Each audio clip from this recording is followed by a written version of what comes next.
लसुनको पत्ता टिपेर ल्याउ त। अनि आन्टी लसुनको पत्ता त सबै बाख्राले खाइसकेछ। खै यो बाख्राले पनि कति दुःख दिएको हो।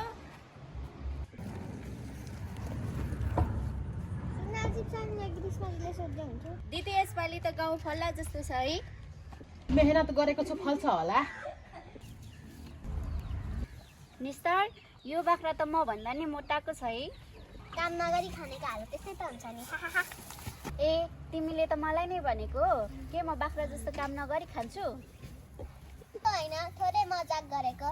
ए साथी आज त ग्रीष्मा दिदी सहरदेखि गाउँ आउने रे है।